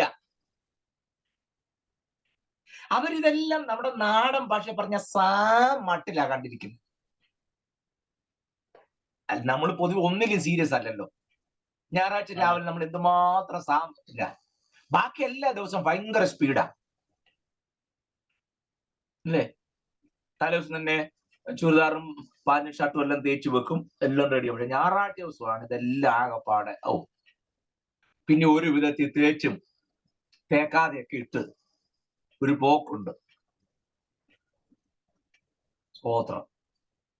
ഞാൻ ഒരു കാര്യം പറയട്ടെ, ഈ ആത്മീയ വിഷയത്തിൽ നമ്മൾ എത്രത്തോളം താല്പര്യം കാണിക്കുന്നുള്ള ദൈവത്തിന്റെ വിഷയമാണ്. അത് ഞാൻ 22-ാം അധ്യായത്തിൽ വരുമ്പോൾ പറയുന്നു.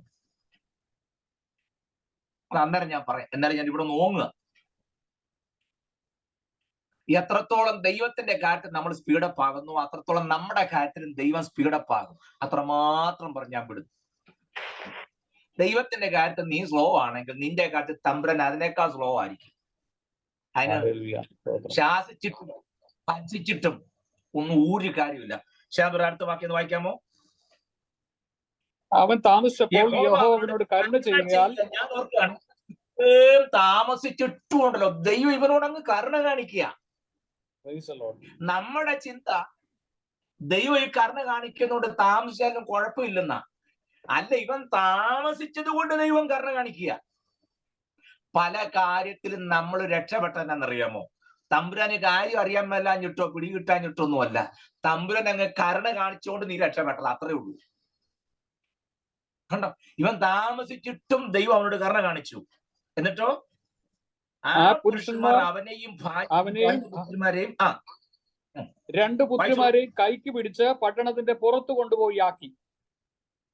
അവരെ കൊച്ചു പിള്ളേരെ പോലെ കയ്യെ പിടിച്ച് വലിച്ചോണ്ട് പോവുക. തീ മേളി വന്നിക്കാന്ന് ഓർത്തോണം. അന്നേരം ഇവിടെ രക്തജയം പറഞ്ഞുകൊണ്ടിരിക്കുക. നമുക്ക് എങ്ങനെയാണ് ഈ വരുന്ന തീ ഏതാ നമുക്കറിയത്തില്ലല്ലോ. നമ്മൾ അതിനും ആമയം പറയാനും തുള്ളാൻ റെഡിയായിട്ട് നിൽക്കുക. കത്തട്ടെ കത്തട്ടെ എന്ന് പറഞ്ഞ് നമ്മൾ നിൽക്കുന്നേ. സ്തോത്രം. ഈ കത്ത് വരുന്ന ഏത് രീതിയിലാണെന്ന് നമുക്കറിയത്തില്ല. നമ്മളൊരു സ്പാർക്ക് കണ്ടിരിക്കുക, ജ്വലിക്കുക ഇപ്പൊ തന്നെ വ്യാപരിച്ചോട്ടെന്ന് പറഞ്ഞ് നമ്മൾ കിടന്നോട് ചാടുന്നു. പക്ഷെ അതല്ലെന്ന്, അതിനെന്നാലും ദൂതൻ ഇവരെ വലിച്ചുകൊണ്ട് പോവാണ്. അവരെ പുറത്തു കൊണ്ടുവന്ന ശേഷം അവൻ ജീവരക്ഷയ്ക്കായി ഓടിപ്പോകാം. ഇനി ഉറങ്ങി മയങ്ങി നിൽക്കുന്നുണ്ട് പറയാ, എടാ നീ വെളി വന്നത് കൊണ്ട് കാര്യമായില്ല, ഓടിപ്പോ ജീവരക്ഷയ്ക്കായി, പുറകോട്ട് നോക്കരുത്. പിന്നെ ഈ ജീവരക്ഷയ്ക്കായി ഓടിപ്പോയാൽ മാത്രം പോരാ, പഴയതിലേക്ക് തിരിഞ്ഞു നോക്കാനും പാടില്ല. രക്ഷിക്കപ്പെട്ടവന്റെ ഗുണം എന്നാന്നറിയാമോ? അവൻ മുന്നോട്ടോടുന്നു മാത്രമല്ല, പഴയതിലേക്ക് അവൻ നോക്കുന്നേയില്ല.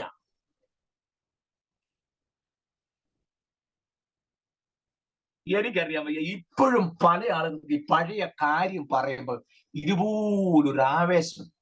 ഞങ്ങളുടെ ഇടവക, ഞങ്ങളുടെ പള്ളി,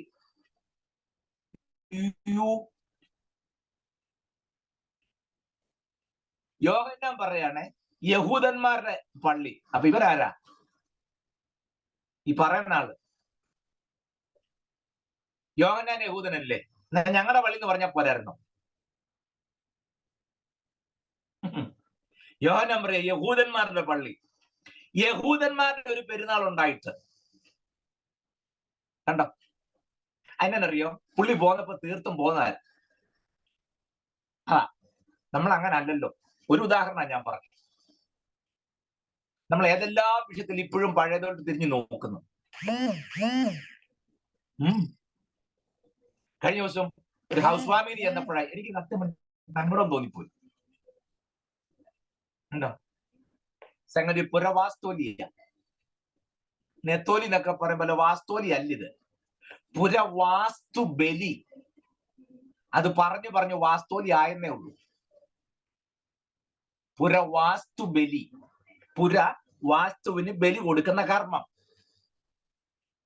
അറിഞ്ഞായിരുന്നോ പാല് കാച്ചിയപ്പോ? സ്വോത്രം. പാല് കാച്ചുന്ന പിന്നെ രഹസ്യം എന്നാന്ന് ആർക്കെങ്കിലും അറിയാവോ? അത് പാലാഴി കടഞ്ഞതുമായി ബന്ധപ്പെട്ട നിങ്ങൾക്ക് ആവശ്യമാണ്, ഞാൻ പിന്നെ ഒരിക്കൽ പറഞ്ഞുതരാം. പലരും അറിഞ്ഞാണോ? ഉപവസിച്ചും പ്രാർത്ഥിച്ചും ലോൺ എടുത്തും പലരും സഹായിച്ചൊരു വീട് പണിതിട്ട് അവസാനം വാസ്തുവിന് ബലി കൊടുക്കുക പോരാ. എന്നിട്ട് അതിനകത്ത് എന്തുകൊണ്ടാ? എന്റെ ദൈവത്താൽ നിശ്ചയം അനുഗ്രഹം പ്രാപിച്ചിടും ഞാൻ. പിന്നെ കിട്ടും, ഇപ്പൊ കിട്ടും. പല വീടിന്റെയും പ്രശ്നം എന്നാ നിങ്ങൾക്ക് പിടികിട്ടിട്ടുണ്ടോ? ഇല്ലെങ്കിൽ തിരിഞ്ഞു നോക്കുക. ലോത്തിന്റെ ഭാര്യ നോക്കിയതുപോലത്തെ കാര്യമല്ല ഞാൻ പറഞ്ഞു. ആ തിരിഞ്ഞു നോട്ടമല്ല, ഏതൊന്ന് വീണിരിക്കുന്നു എന്നോർത്ത് ആ ഒരു തിരിഞ്ഞോട്ടം നമുക്ക് ആവശ്യം. അല്ല, പഴലേക്ക് മടങ്ങിപ്പോകുന്ന നോട്ടമല്ല ഞാൻ പറഞ്ഞത്. നിങ്ങൾ ശ്രദ്ധിച്ചോ? പല വീടിന്റെ പണി തീർന്നിട്ടും താമസം തുടങ്ങിയിട്ടും കുഴഞ്ഞു മറിയുന്നുണ്ടെങ്കിൽ ഉറപ്പാ കർത്താവിന് ഇടപെടാൻ മേലാഞ്ഞിട്ടൊന്നുമല്ല. കർത്താവിനെ അല്ല ആദ്യം അവിടെ കയറ്റിയത്. വല്ല മനസ്സിലായോ? അടുക്കള പണിയാൻ നേരത്ത് ആശാരി പറഞ്ഞു ഇങ്ങനെ ആയാലേ ഒക്കുള്ളൂ. അവിടെ നമ്മൾ എന്നാ പിന്നെ അങ്ങനെ ഇനിയിപ്പൊ ആശാരിക്ക് ദോഷമൊന്നും വരണ്ട, പുള്ളിയുടെ അതേപോലെ അത് കേട്ടപ്പോഴേ നമ്മുടെ ചങ്കിടിച്ച് നിൽക്കുക. പിന്നെ അത് പറയാൻ പറ്റുമല്ലോ. ഞങ്ങൾക്ക് വിശ്വാസമൊന്നും ഉണ്ടായിട്ടില്ല. ആശാരി ഇഷ്ടപ്പെടുന്ന പടം ഞങ്ങളായിട്ട് തടസ്സം വരുത്തുന്നത് വേണ്ട. എന്നാ തന്റെ അടുത്തോടെ പറഞ്ഞ അങ്ങനെ വേണ്ട, ഇങ്ങനെ മതി എന്ന് പറയാൻ. സ്വോത്രം. അവസാനം രക്ഷപ്പെടാൻ ആരുടെയെങ്കിലും കാല് കയ്യെ പിടിച്ച് ഒരു വിസ പിടിച്ച് അറബി നാട്ടിൽ ചെന്ന് അവിടെ ജോലി ചെയ്യുക. അവിടെ അറബിയാണ് ഇഷ്ടംപോലെ വീട് പണിതിട്ടിരിക്കുന്നത്. അവിടെ കന്നിക്കോണും ഇല്ല, തെക്കൻ കോണും ഇല്ല, വടക്കൻ കോണും ഇല്ല, ഒന്നും കോണും ഇല്ല. ഏത് കോണിലും ചുണ്ടുകൂടി കടക്കുകയും ചെയ്യും, കഞ്ഞിയും കുടിക്കും, വെള്ളവും കുടിക്കും. അറബിക്ക് ഇന്ന് വരെ ഒരു ദോഷം വന്നിട്ടുമില്ല. അവ മേൽക്കുമേൽ അഭിവൃദ്ധി പ്രാപിക്കുന്നുള്ളൂ. ഇത് കുറ്റി അടിച്ച് നാലുപാടും നിക്കും കോണും നോക്കി ഉണ്ടാക്കിയ വീട്ടിൽ ഇന്ന് വരെ സ്വസ്ഥമായിട്ടൊരു തുമ്മൽ പോലും മാറാതെ കിടന്നുറങ്ങാൻ ഇതൊരു ഒത്തിട്ടുമില്ല. അതിന്റെ കാര്യം എന്നറിയാമോ? മറ്റേ അണ്ണനെ വലിച്ചു കയറ്റി വെച്ച് പിന്നെ അതിനകത്ത് രക്തം ജയം പറഞ്ഞാൽ ഒക്കത്തില്ലെന്ന്. സ്വോത്രം. ഇന്നത്തെ ക്ലാസ് കുഴഞ്ഞു പോയല്ലേ? കുഴഞ്ഞാലും വേണ്ടില്ല. സ്വോത്രം. ഞാനല്ലാതെ ആരാ ഇതൊക്കെ പറയുന്നത്? ഏതായാലും നിങ്ങളുടെ സഭയിൽ ഒന്നും കേൾക്കാൻ പോകുന്നത് എനിക്ക് നല്ല ഉറപ്പാണ്. കാരണം എന്തുമാത്രം ബന്ധനം അവിടെ അഴിക്കാൻ കിടക്കുന്നു. സ്വോത്രം. നമുക്ക് അങ്ങനെ ഗുണമുണ്ട്. നമ്മളെല്ലാരും ചത്ത് പെട്ടിക്കാത്ത നമ്മൾ എടുത്തോണ്ട് പോകുമ്പോഴും നമ്മൾ ബന്ധനം അഴിച്ചോണ്ടിരിക്കുകയല്ലാതെ കണ്ട് ഇതുപോലെ അഴിച്ച തീരുകയില്ലാത്തൊരു കേസ് എനിക്കറിയത്തില്ല. ഞാൻ ചോദിക്കുന്നത് പിന്നെ എന്തിനാണോ ഇതിനെ പുറകെ വന്നത്? അത് നിങ്ങൾ പറ.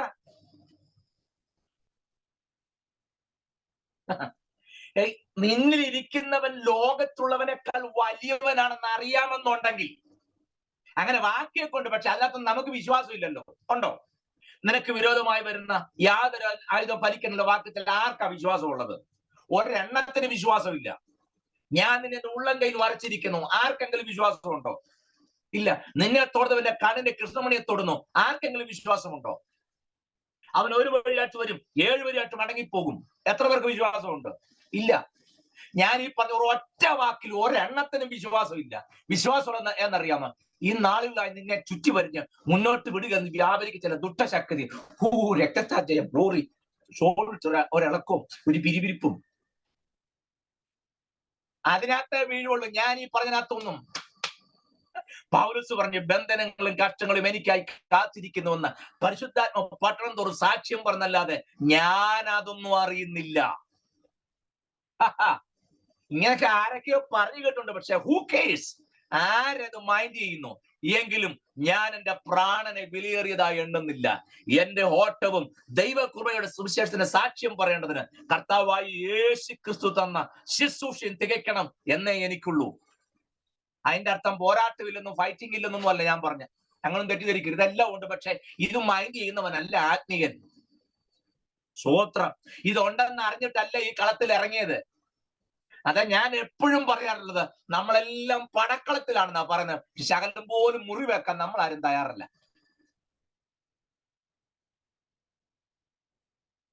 പിന്നെ കണ്ണാടി കൂട്ടി ഇരുന്നുകൊണ്ട് ഫൈറ്റ് ചെയ്യാൻ പറ്റുമോ? നിങ്ങൾ പറ, പറ്റുമോ? അങ്ങനെ ഇതാണോ ഫൈറ്റ് ചെയ്യുന്നത്? എടാ, പോർക്കളത്തിലാണെങ്കിൽ ഇത് ഉണ്ടെന്നേ. മനസ്സിലാകുന്നോ? യെസ്, നിങ്ങൾക്ക് ആ ഒരു കോൺഫിഡൻസ്, ധൈര്യം ഉണ്ടാകുമ്പോഴേ ഞാൻ ഈ പറഞ്ഞത്. കാണുന്നു ഞാൻ അസ്ഥി കൂടങ്ങൾ ഭീകരം, വീരപുമാൻകളിൽ വീണവരിൽ. അഴിയെന്നോർത്തില്ല, ആഴമാരാഞ്ഞില്ല, അലകൾക്കു ഞാൻ തെല്ലും ഭയപ്പെട്ടില്ല. ഇറങ്ങി ഞാൻ പ്രിയനെ സമുദ്രത്തിൻ നടുവിൽ, നിൻ വിളി കേട്ടു പിൻ വരുവാൻ. യാഹേ നീ എൻ ദൈവം, ഓ വാഴ്ത്തും ഞാൻ നിന്നെ. സ്തുത്യർഹമേ തവ നാമം. എന്നിലും ഭക്തർ, എന്നിലും ശക്തർ വീണു തകർന്നീ പോർക്കളത്തിൽ. എന്നിലും ഭക്തർ, എന്നിലും ശക്തർ വീണു തകർന്നീ പോർക്കളത്തിൽ.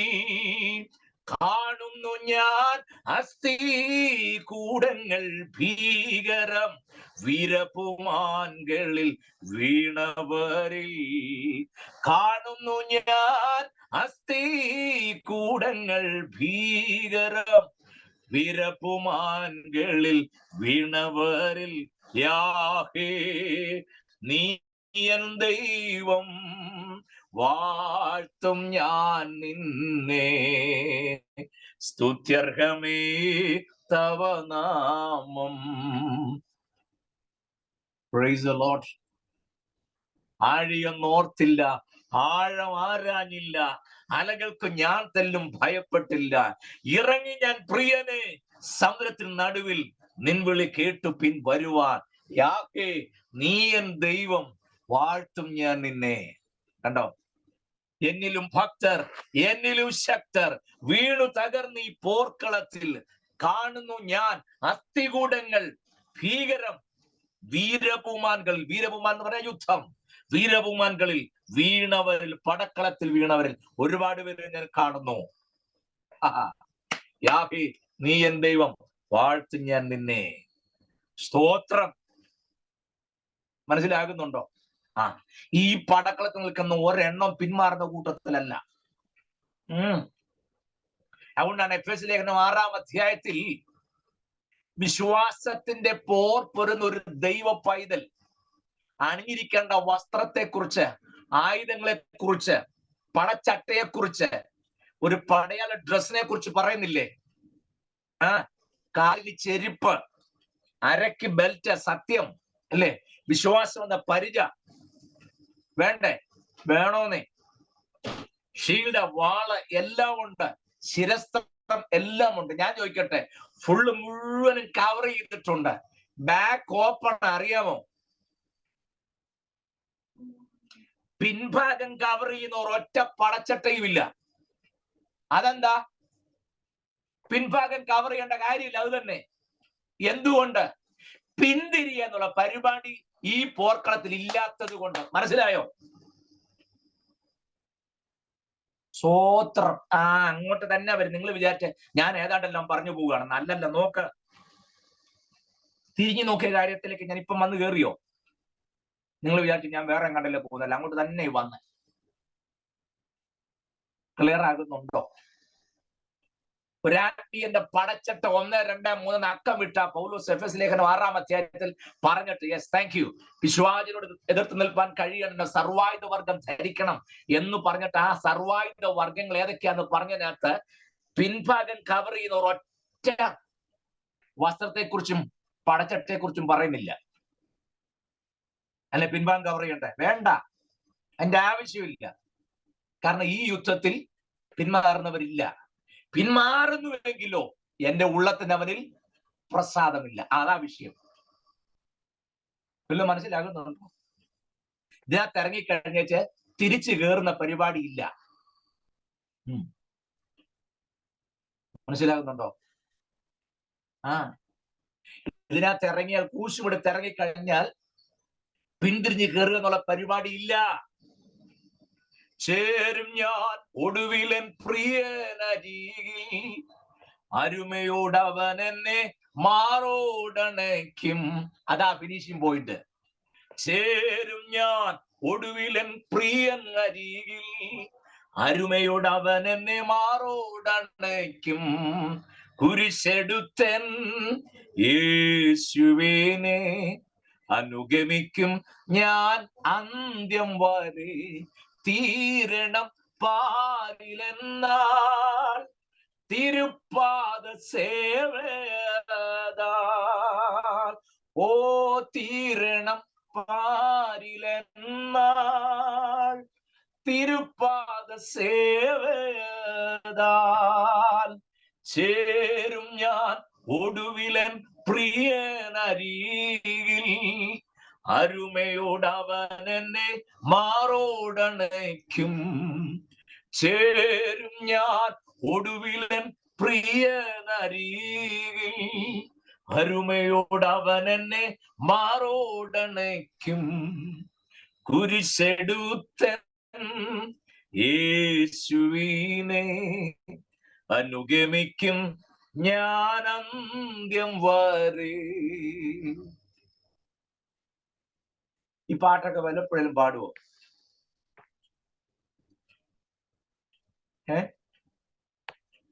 ഈ പാട്ട് വല്ലപ്പോഴും ചുമ്മാ നൂറെ കുർള എക്സ്പ്രസ് ട്രെയിൻ പോലെ പാടുന്ന കാര്യമല്ല ഞാൻ പറഞ്ഞേ. ഞാൻ ഇപ്പൊ ഈ പാടിയതുപോലെ ഓരോ വരിയും അതിന്റെ അക്ഷരങ്ങൾക്ക് അകത്തുള്ളൊന്ന് കയറി ഇറങ്ങി ആ ഓരോ വാക്കിന്റെ അർത്ഥം ഉള്ളിൽ സംഗ്രഹിച്ചൊന്ന് പാടണം. എനിക്ക് അങ്ങനെ പാടിയല്ലേ ഒക്കുള്ളൂ. എനിക്ക് നിന്നെ കൊല്ലും ഞാനും ചാവെന്ന് പറഞ്ഞ പാട്ട് പാടുന്നത് എനിക്ക് ഇഷ്ടമല്ല. മനസ്സിലാകുന്നുണ്ടോ? സ്തോത്രം. എന്നാ സുഖം. ഞാനിപ്പോ പാടി 2 പാട്ട് നിങ്ങൾ നോർത്തേ. ഇത്ര സുഖം മനസ്സിൽ തന്ന പാട്ടുകൾ വേറെ വന്നിട്ടുണ്ടോ? തുള്ളിയല്ലേ നമ്മള്. പിന്നെ അവൻ എന്നെ അറിഞ്ഞിടുന്നു, അവനിൽ കരുതിയിടുന്നു, ആവശ്യ ഭാരങ്ങൾ അണഞ്ഞിടുമ്പോൾ അവൻ മതിയെന്ന് എനിക്ക് അവലംബമായിട്ട്. സ്തോത്രം. എന്ന പ്രോമിസാ പ്രിയരെ. ഞാൻ മടങ്ങി വരിക, പിന്തിരിയാൻ അനുവാദമില്ല. പക്ഷെ ഇവിടെ ഇവരെന്നറിയാമോ, കൈക്ക് പിടിച്ച് പുറത്തു കൊണ്ടുവന്നിട്ട് ദൂതം പറയാ, പ്രാണരക്ഷാർത്ഥ ഓടിപ്പോകാം, പുറകോട്ട് നോക്കരുത്. രക്ഷയെ ബാധിക്കുന്ന മിസ്റ്റേക്കിൽ പ്രധാനപ്പെട്ട ഒരു സംഗതിയാണ് ഈ പഴയതിലേക്കുള്ള തിരിഞ്ഞുനോട്ടം. ഓടുകയാണെങ്കിൽ എല്ലാം ഇട്ടേച്ചോടണം, കൊണ്ടോടണം എന്നല്ല പറഞ്ഞു. മനസ്സിലായോ? പഴയത് ഇട്ട് അത് എറിഞ്ഞത് എറിഞ്ഞു, വിട്ടത് വിട്ടു. അത് കളഞ്ഞേച്ചോടണം. ഓടാൻ എല്ലാവർക്കും വലിയ കളഞ്ഞേച്ചോടുന്ന പ്രയാസം. അങ്ങനെയൊക്കെ ഓടിപ്പോന്ന് പറയാൻ നടക്കുന്ന കാര്യം വല്ലതാണോ? കാര്യം രക്ഷയ്ക്ക് വേണ്ടാന്ന് പറഞ്ഞാലും നമുക്കൊരു ഇതൊക്കെ വേണ്ടേ? ഇതും വെച്ചോണ്ടിരുന്നാ കുഴയുന്നേ. ഞാൻ ഈ പറഞ്ഞ സിറ്റുവേഷൻ നിങ്ങൾക്ക് മനസ്സിലാകും. നിങ്ങൾ മനസ്സിൽ നിന്ന് കണ്ടു നോക്കിയേ. ദൈവത്തിന്റെ കോപം ചോദിച്ച് തീ തലയ്ക്ക് മേളിൽ നിൽക്കുക. രക്ഷിക്കാൻ വന്ന ദൂതന്മാര് പറഞ്ഞ കേൾക്കാതെ വന്നപ്പോൾ അവരെ കയ്യെ പിടിച്ച് വലിച്ചോണ്ട് പോവുക. അന്നേരം എങ്ങനെയാന്ന് ആ ചിന്ത. കാര്യം കയ്യെ പിടിക്കാൻ ദൂതനൊക്കെയാണെന്ന് പറഞ്ഞാലും രക്ഷയ്ക്ക് വേണ്ടിയാന്ന് പറഞ്ഞാൽ ഇതെല്ലാം ഇട്ടേച്ചു പോണല്ലോ എന്നുള്ള ചിന്തയാ. സ്തോത്രം. നോക്കണേ, 17-ാം വാക്യത്തിൽ പറഞ്ഞ അവരെ പുറത്തു കൊണ്ടുവന്ന ശേഷം അവൻ ജീവരക്ഷയ്ക്കായി ഓടിപ്പോകാം, പുറകോട്ട് നോക്കരുത്. അടുത്ത വാക്ക്, ഈ പ്രദേശത്ത് എങ്ങും നിൽക്കുകയും വരുത്. ഞാൻ വ്യാഖ്യാനിക്കണോ ഇതൊക്കെ? പുറകോട്ട് നോക്കെന്ന് പറഞ്ഞ് വീണ്ടും എടുത്ത് പറയാം. പുറകോട്ട് നോക്കരുത് മാത്രമല്ല, നമ്മുടെ ഈ റേഞ്ചിനകത്ത് നിൽക്കുകയേ ചെയ്യരുതെന്ന്. പിടികിട്ടുന്നുണ്ടോ? സ്തോത്രം. ഇതിന്റെ റേഞ്ചിനകത്ത് നിൽക്കാതെ നീ വിട്ടോണെന്നാ പറഞ്ഞത്. ഏതൊക്കെ റേഞ്ച് അതിനകത്ത് വരുമെന്ന് നിങ്ങൾ തന്നെ മനസ്സിലാക്കിയാൽ മതി. ഞാൻ അതിനെ തെളിച്ചൊന്നും പറയുന്നില്ല. സ്വതവുമായി ബന്ധപ്പെട്ട റേഞ്ച് വരുന്ന ഒന്നിനകത്ത് നീ കാണരുത്. അതിന്റെ വെളിയിലായിരിക്കണം. പ്രാണരക്ഷാർത്ഥം ഓടിപ്പോകണം, തിരിഞ്ഞു നോക്കരുത്, ഈ പ്രദേശത്ത് എങ്ങും നിൽക്കുകയും വരുത്. അടുത്ത വാക്ക്, നിനക്ക് നാശം ഭവിക്കാതിരിപ്പാൻ പർവ്വതത്തിലേക്ക് ഓടിപ്പോക്കണം.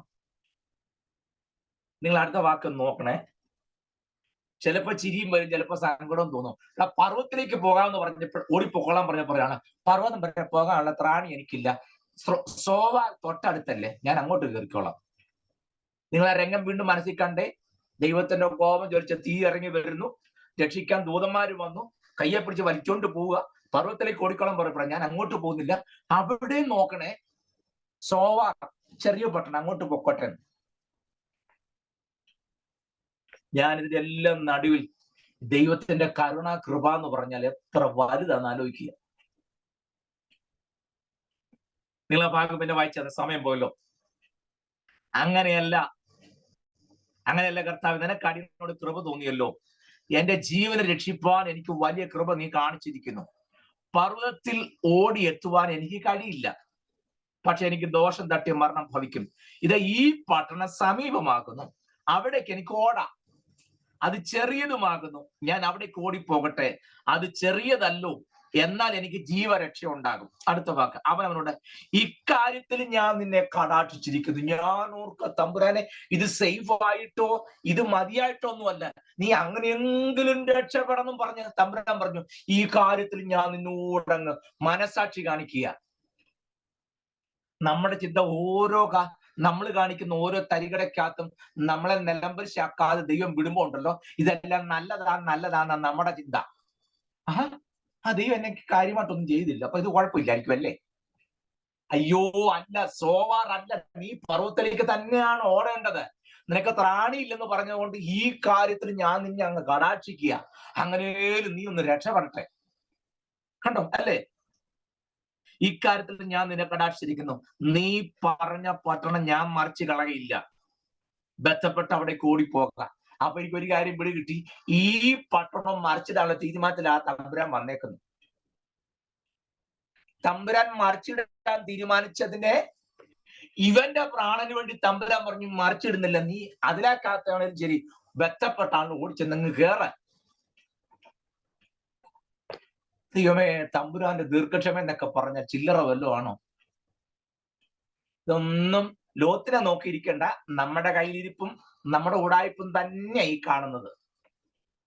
നമ്മൾ ഇപ്പോഴും നിലനിൽക്കുന്നുണ്ടെങ്കിൽ, പർവ്വതത്തിലേക്ക് കയറി പോകണം, നമ്മൾ ഇപ്പോഴും ഈ ചെറിയ പട്ടണത്തിനകത്ത് കയറി ഒളിച്ചിരിക്കല്ലേ ചുരുണ്ടുകൂടി. ഞാൻ എന്നെ കൂടെ ചേർത്താ പറയുന്നത്. പർവ്വതത്തിൽ പോയാൽ രക്ഷപ്പെടണ്ട. നമ്മൾ ഇനി പർവ്വതത്തിൽ പോകാനുള്ള ത്രാണിയില്ലെന്ന് പറഞ്ഞപ്പോ എന്നാ ഇതിനകത്താണെങ്കിലും സാരമില്ല, കയറി ഇരിക്കി, തീഞ്ഞു വന്നെന്ന് മനസ്സിലാകുന്നുണ്ടോ? സ്തോത്രം. നീ അവിടെ എത്തുവോളം എനിക്കൊന്നും ചെയ്യുവാൻ കഴിയില്ല എന്ന് പറഞ്ഞു. അതുകൊണ്ട് ആ പട്ടണത്തിന് സോവർ എന്ന പേരായി. ഇവൻ ഈ വലഞ്ഞു പോയ നീതിമാനാണല്ലോ. വലഞ്ഞെങ്കിലും ആളാരാണ്? നീതിമാനാണ്. തമ്പുരാൻ പറയാ, നീ അതിനകത്ത് കയറി സേഫ് ആവുന്നത് വരെ എനിക്കൊന്നും ചെയ്യാൻ പറ്റത്തില്ല.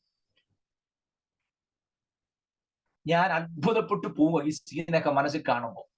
തമ്പുരാൻ പറയാ, എനിക്ക് കഴിവില്ലാത്തോണ്ടല്ലടാ, നിന്നെ ഒറ്റ ഒരുത്തം കാരണം, നിന്നെ പ്രതി നീ വല്ല വിധനം വലിഞ്ഞാണേലും അതിനകത്ത് കയറുന്നു സേഫ് ആകുന്നു പറയാൻ ഞാൻ ഒന്നും ചെയ്യുന്നില്ല.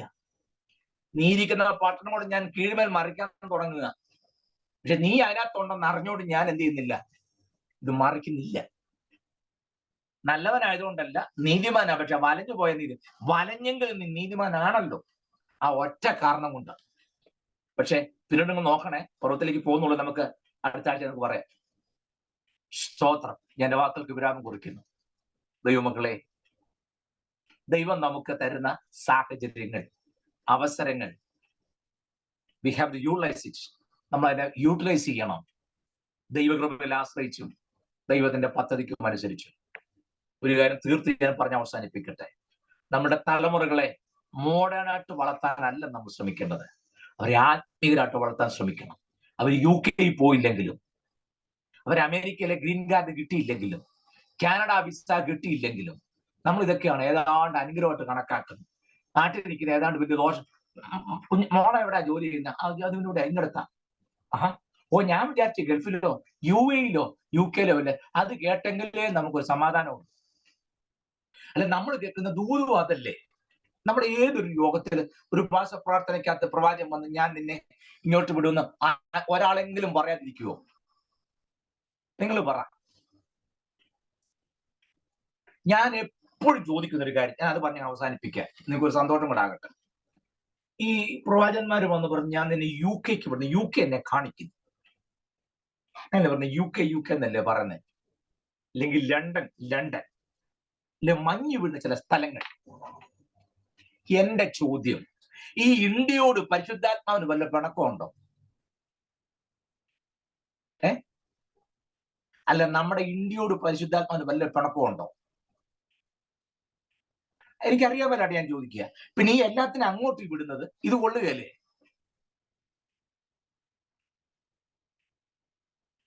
എനിക്ക് വട്ടാണ് നിങ്ങൾ പറയുമായിരിക്കും, എന്നാലും വേണ്ടില്ല.